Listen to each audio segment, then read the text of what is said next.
We were talking about the AFC being stacked and all the different combinations of teams that could win divisions. From a betting perspective, is there a value that you like in terms of maybe a team that's not getting enough credit where you could get better odds off of that kind of thing and make more money at the beginning of the season? Well, there's a team that I'm kind of like playing a wait and see approach, and that's the Denver Broncos. I think that that's a team that might struggle early on, potentially just like kind of getting everything together with Russell Wilson. But if they hit their stride, I mean, they're one of the best teams in the league. And I think Russell Wilson is good enough to be able to elevate all the weapons they have, which I think is a pretty underrated group. If Jerry Jeudy can stay healthy, Courtland Sutton can stay healthy, you have Tim Patrick, who I think is a super underrated weapon that they paid in the offseason. And then Albert Okwuegbunam, the super athletic tight end for them.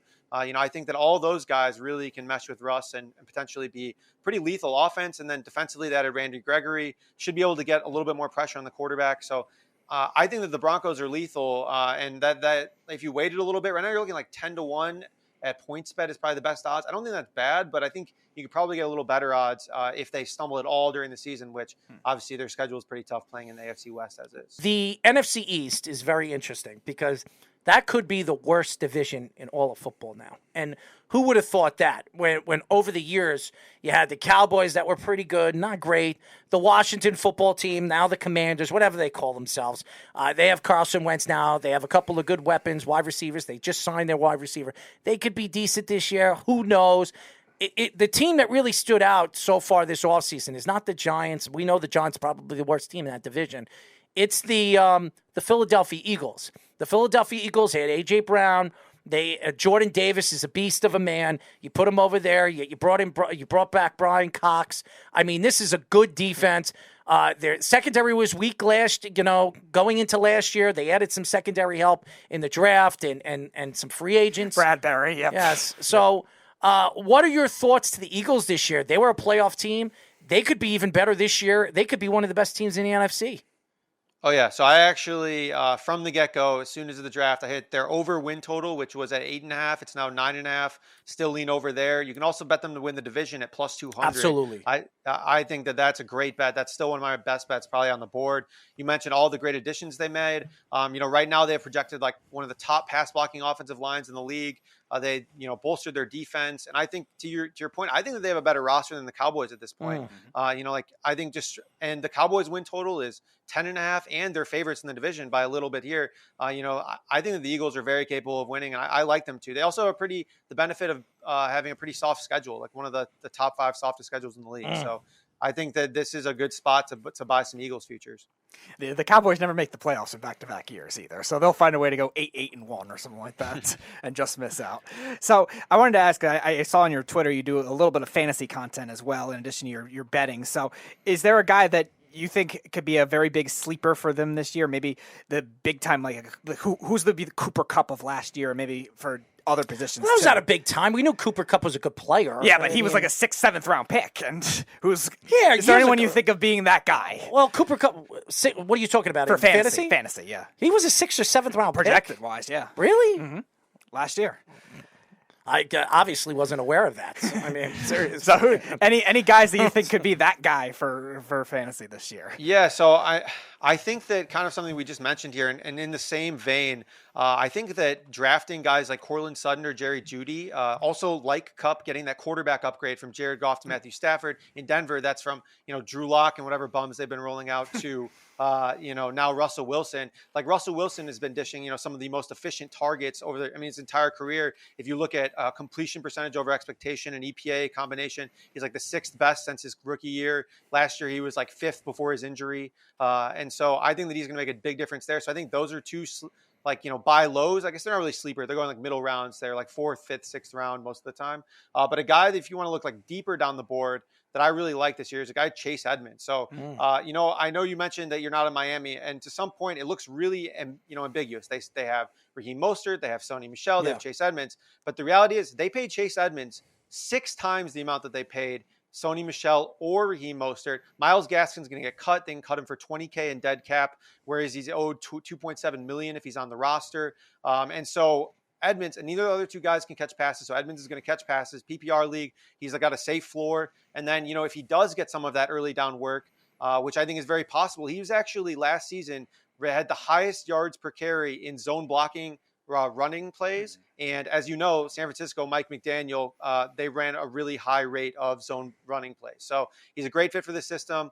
He could see more work on early downs, potentially somewhere on the goal line and as passing work. And you're getting him in like the double-digit rounds, like 10, 12, 13th round. And I think he's a starting running back. So that's probably a sleeper if I have one right now. He was good for Arizona, but they also had Kyler Murray. And Kyler Murray does open up the field because of his legs and the ability that he has. So I want to see what Chase Edmonds could do on a very weak offensive line and a very weak quarterback. I don't trust Tua that he's going to stay 100% healthy. I know who did they bring in to free agency, the backup quarterback? Teddy Bridgewater. Teddy Bridgewater. I think eventually Teddy Bridgewater is going to win that job. So I don't think Tua is going to stay healthy. And then when he gets hurt, Tua's going to be out and Bridgewater will be in. He'll play decent, and then I'll keep him on the field because Tyreek's going to say, I like Teddy. Teddy's better. So he's more accurate than Patrick Mahomes. So if Teddy's better than Tua, does that make Teddy more accurate than Patrick Mahomes? I have no idea. With Tyreek, you don't know what he's going to say and when he's going to say it. But when he says it, you just shake your head and just say, shut up. You run like a cheater. You're as fast as a cheater. You almost got beaten in a race by Terrell Owens. Terrell friggin' Owens, who's 50 years old and still runs a 4.4. He's beastly. Now he plays in the Arena Football League? I mean, the guy's it's crazy. I mean, the guy is just an idiot. I like Tyreek. I have a lot of respect for him. I think he's one of the more talented wide receivers in the league, but he also played with one of the best quarterbacks, one of the best offensive lines, one of the best offenses, and the best offensive-minded coach in possibly NFL history. And he's talking now all of a sudden. He's going to a team that has a new coach who's never been a coach before in the NFL, and, by the way, has no offensive line. Not what do they got? They got one Armstead player. and Austin Jackson solid, Armstead. but that's it. Austin Jackson's not good. He's solid. He's nothing special, though. He's not good. Their interior is all horrible. Armstead's great. He's a great player. They got him in free agency. Besides him, everybody else on that team stinks, okay?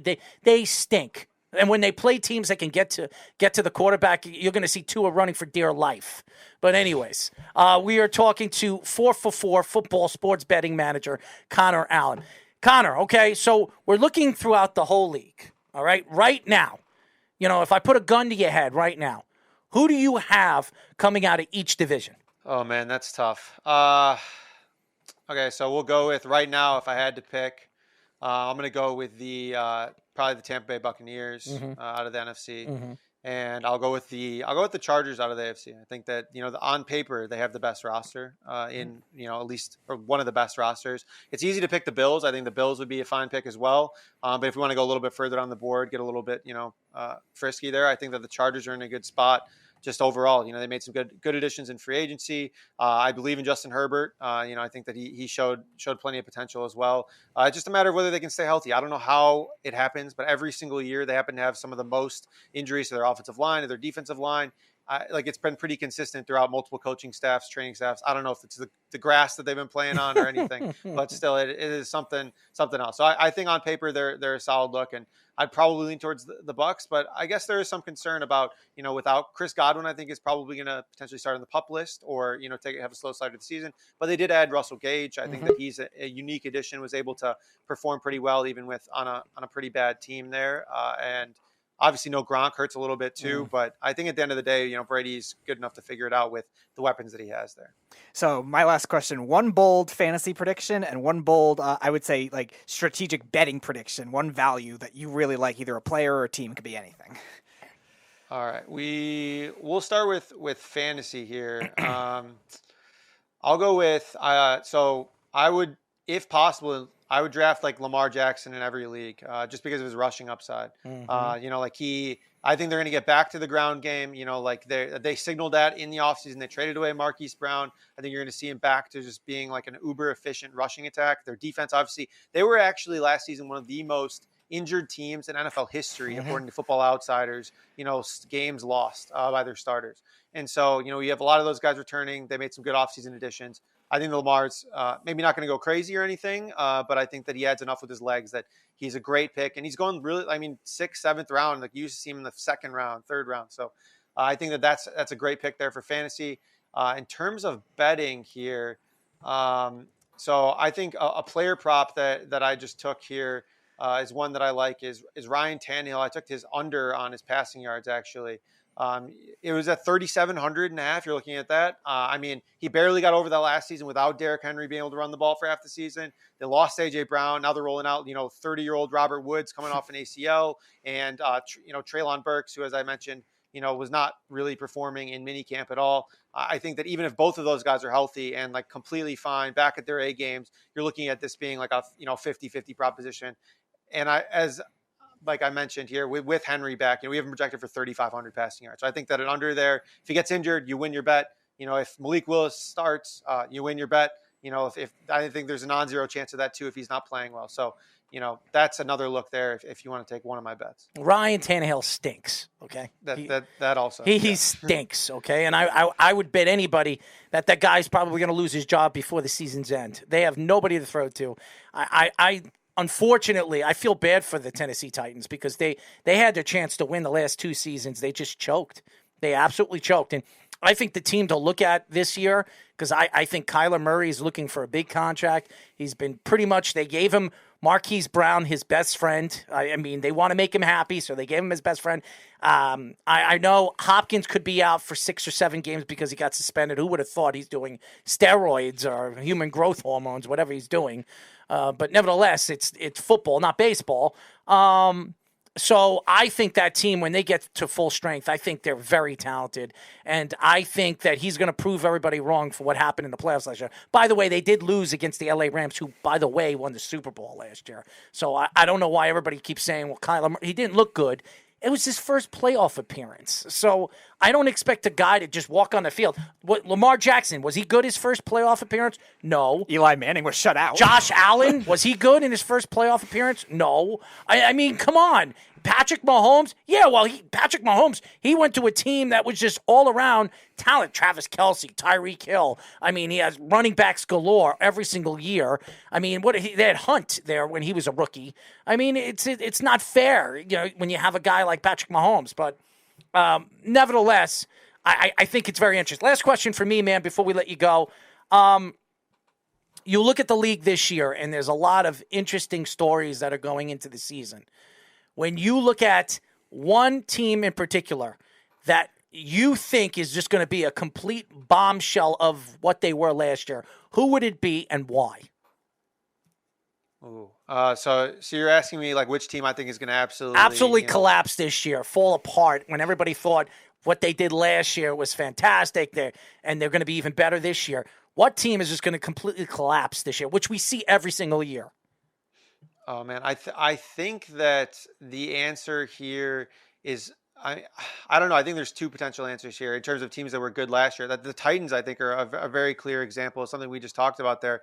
Like you said, Ryan Tannehill stinks. Is he going to be able to overcome not having weapons? His offensive line is still not that good. Their defense has tons of holes. I mean, I think that the Titans are massively overrated. I thought that last year they were one of the worst number 1 seeds in NFL history as is. And I was all over the Bengals potentially beating them. So I think this year they're a good look as well. And I think the Cowboys too, they're another team that has plenty of holes now without Cooper. Michael Gallup's probably going to miss half the season. So who are they going to throw to? CeeDee Lamb, Jalen Tolbert, James Washington. I mean, it just doesn't have the quite, the same sting. And then Ezekiel Elliott has been uber inefficient, and obviously he's been injured, on and off, but still he's getting older.